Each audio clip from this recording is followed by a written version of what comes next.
शांताकारं भुजंगशयनं पद्मनाभं सुरेशं विश्वधारं गगनसदृशं मेघवर्णं शुभांगं लक्ष्मीकान्तं कमलनयनं योगिभिध्यानगम्यं वंदे विष्णु भवभयहरं सर्वलोकैकनाथं।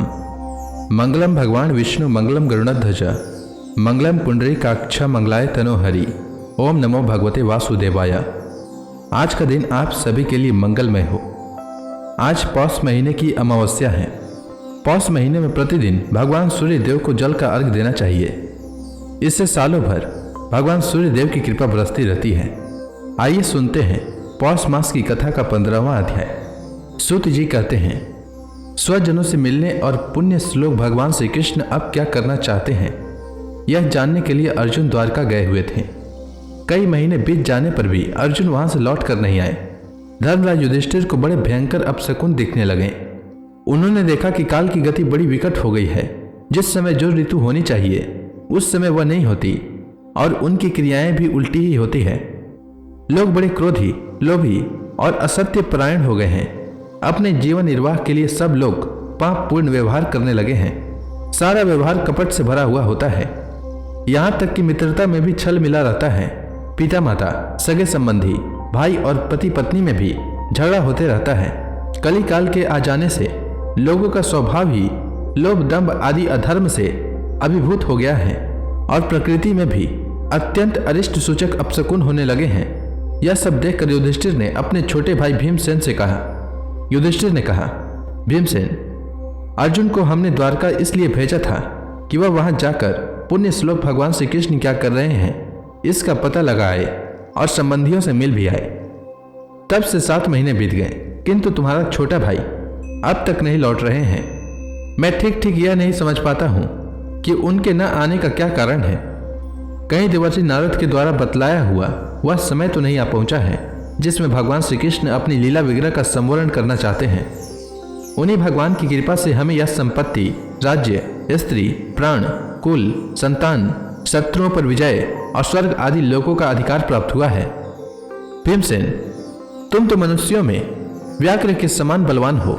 देखो तो सही, आकाश में उल्कापात आदि, पृथ्वी में भूकंप आदि और शरीरों में रोग आदि कितने भयंकर अपशकुन हो रहे हैं। इनसे इस बात की सूचना मिलती है कि शीघ्र ही हमारी बुद्धि को मोह में डालने वाला कोई उत्पात होने वाला है। प्यारे भीमसेन, मेरी बाईं जांघ, आंख और भुजा बार बार फड़क रही है। हृदय जोर से धड़क रहा है। अवश्य ही बहुत जल्द कोई अनिष्ट होने वाला है। देखो, यह सियारिन उदय होते हुए सूर्य की ओर मुंह करके रो रही है। अरे, उसके मुंह से तो आग भी निकल रही है। यह कुत्ता बिल्कुल निर्भय सा होकर मेरी ओर देखकर चिल्ला रहा है। भीमसेन, गौ आदि अच्छे पशु मुझे अपने बाएं करके जाते हैं और गधे आदि बुरे पशु मुझे अपने दाहिने कर देते हैं। मेरे घोड़े आदि वाहन मुझे रोते हुए दिखाई देते हैं। यह मृत्यु का दूत पेड़ुखी, उल्लू और उसका प्रतिपक्षी कौवा रात को अपने कर्ण कठोर शब्दों से मेरे मन को कपाते हुए विश्व को सूना कर देना चाहते हैं। दिशाएं धुंधली हो गई है। सूर्य और चंद्रमा के चारों ओर बार बार मंडल बैठते हैं। यह पृथ्वी पहाड़ों के साथ कांप उठती है। बादल बड़े जोर जोर से गरजते हैं और जहां तहां बिजली भी गिरती ही रहती है। शरीर को छेदने वाली एवं धूली वर्षा से अंधकार फैलाने वाली आंधी चलने लगी है। बादल बड़ा डरावना दृश्य उपस्थित करके सब ओर खून बरसाते हैं। देखो, सूर्य की प्रभा मंद पड़ गई है। आकाश में ग्रह परस्पर टकराया करते हैं। भूतों की घनी भीड़ में पृथ्वी और अंतरिक्ष में आग सी लग गई है। नदी, नद, तालाब और लोगों के मन शुद्ध हो रहे हैं। यह भयंकर काल न जाने क्या करेगा। बछड़े दूध नहीं पीते, गौएं दूहने नहीं देती। गौशाला में गौएं आंसू बहा बहा कर रो रही हैं। बैल भी उदास हो रहे हैं। देवताओं की मूर्तियां रो सी रही है। उनमें से पसीना चूने लगता है और वे हिलती डोलते भी हैं। भाई, ये देश, गांव, शहर, बगीचे, खाने और आश्रम श्रीहीन और आनंद रहित हो गए हैं। पता नहीं ये हमारे किस दुख की सूचना दे रहे हैं। इन बड़े बड़े उत्पातों को देखकर मैं तो ऐसा समझता हूँ कि निश्चय ये भाग्यहीना भूमि भगवान के उन चरण कमलों से रहित हो गई है, जिनका सौंदर्य तथा जिनके ध्वजा, वज्र, अंकुश आदि विलक्षण चिन्ह और किसी में भी कहीं भी नहीं है। सौनक जी, राजा युधिष्ठिर इन भयंकर उत्पातों को देखकर मन ही मन चिंतित हो रहे थे कि द्वारका से लौटकर अर्जुन आए। युधिष्ठिर ने देखा अर्जुन इतने आतुर हो रहे हैं जितने पहले कभी नहीं देखे गए थे। मुंह लटका हुआ था, कमल सरीखे नेत्रों से आंसू बह रहे हैं और शरीर में बिल्कुल कांति नहीं है। उनको इस रूप में अपने चरणों में पड़ा देखकर युधिष्ठिर घबरा गए। देवर्षि नारद की बातें याद करके उन्होंने सुहृदों के सामने ही अर्जुन से पूछा। युधिष्ठिर ने कहा, भाई, द्वारकापुरी में हमारे स्वजन संबंधी वृष्णिवंशी यादव कुशल से तो है ना? अपने छोटे भाई सहित मामा वासुदेव जी तो कुशल से तो है ना? उनकी पत्नियां, हमारी मामी देवकी आदि 7 बहिनें अपने पुत्रों और बहुओं के साथ आनंद से तो है ना? जिनका पुत्र कंस बड़ा ही दुष्ट था, वे राजा उग्रसेन अपने छोटे भाई देवक के साथ जीवित तो है ना? हृदिक, उनके पुत्र कृतवर्मा, अक्रूर, जयंत, गद, सारण तथा शत्रुजित आदि यादव वीर सकुशल से है ना? यादवों के प्रभु बलराम जी तो आनंद से है ना? विष्णु वंश के सर्वश्रेष्ठ महारथी प्रद्युम्न सुख से तो हैं। युद्ध में बड़ी फुर्ती दिखाने वाले भगवान अनिरुद्ध आनंद से है ना?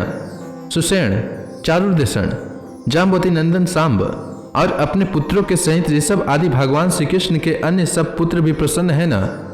भगवान श्री कृष्ण के सेवक सूतदेव, उद्धव आदि और दूसरे सुनंद नंद आदि प्रधान यदुवंशी जो भगवान श्री कृष्ण और बलराम के बाहुबल से सुरक्षित हैं, सबके सब सकुशल है ना? हमसे अत्यंत प्रेम करने वाले वे लोग कभी हमारा कुशल मंगल भी पूछते हैं।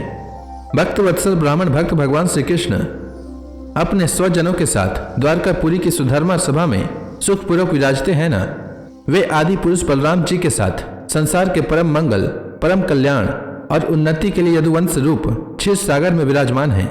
उन्हीं के बाहुबल से सुरक्षित द्वारकापुरी में यदुवंशी लोग सारे संसार के द्वारा सम्मानित होकर बड़े आनंद से विष्णु भगवान के पार्षदों के समान विहार कर रहे हैं। सत्यभामा आदि 16,000 रानियां प्रधान रूप से उनके चरण कमलों की सेवा में ही रत रहकर उनके द्वारा युद्ध में इंद्र आदि देवताओं को भी हराकर इंद्राणी के भोग योग्य तथा उन्हीं की अभिष्ट पारिजात आदि वस्तुओं का उपभोग करती है। यदुवंशी वीर श्री कृष्ण के बाहुदंड के प्रभाव से सुरक्षित रहकर निर्भय रहते हैं और बलपूर्वक लाई हुई बड़े बड़े देवताओं के बैठने योग्य सुधर्मा सभा को अपने चरणों से आक्रांत करते हैं। भाई अर्जुन, यह भी बताओ कि तुम स्वयं तो कुशल से हो ना? मुझे तुम श्रीहीन से दिख रहे हो। वहां बहुत दिनों तक रहे, कहीं तुम्हारे सम्मान में किसी प्रकार की कमी तो नहीं हुई? किसी ने तुम्हारा अपमान तो नहीं कर दिया? कहीं किसी ने दुर्भाग्यपूर्ण अमंगल शब्द आदि के द्वारा तुम्हारा चित्त तो नहीं दुखाया? अथवा अपनी ओर से कुछ देने की प्रतिज्ञा करके भी तुम नहीं दे सके? तुम सदा शरणागतों की रक्षा करते आए हो। कहीं किसी भी ब्राह्मण, बालक, गौ, बूढ़े, रोगी, अबला अथवा अन्य किसी प्राणी का जो तुम्हारी शरण में आया हो तुमने त्याग तो नहीं कर दिया? कहीं तुमने अगम्य स्त्री से समागम तो नहीं किया? अथवा गमन करने योग्य स्त्री के साथ असत्कार पूर्वक समागम तो नहीं किया? कहीं मार्ग में अपने से छोटे अथवा बराबरी वालों से हार तो नहीं गए? अथवा भोजन करने योग्य बालक और बूढ़ों को छोड़कर तुमने अकेले ही तो भोजन नहीं कर लिया? मेरा विश्वास है कि तुमने ऐसा कोई निंदित काम तो नहीं किया होगा जो तुम्हारे योग्य न हो न हो। अपने परम प्रियतम अभिनय हृदय परम सुहृद भगवान श्री कृष्ण से तुम रहित हो गए हो। इसी से अपने को शून्य मान रहे हो। इसके सिवा दूसरा कोई कारण नहीं हो सकता जिससे तुमको इतनी मानसिक पीड़ा हो। तो इसी के साथ यह अध्याय समाप्त हुआ। इसके आगे की कथा मैं कल के अध्याय में सुनाऊंगा। तब तक के लिए भगवान श्री हरि का नाम लेते रहें। तो प्रेम से बोलिए भगवान विष्णु की जय, श्री कृष्ण भगवान की जय, लक्ष्मी माता की जय, तुलसी माता की जय, समस्त देवी देवताओं की जय।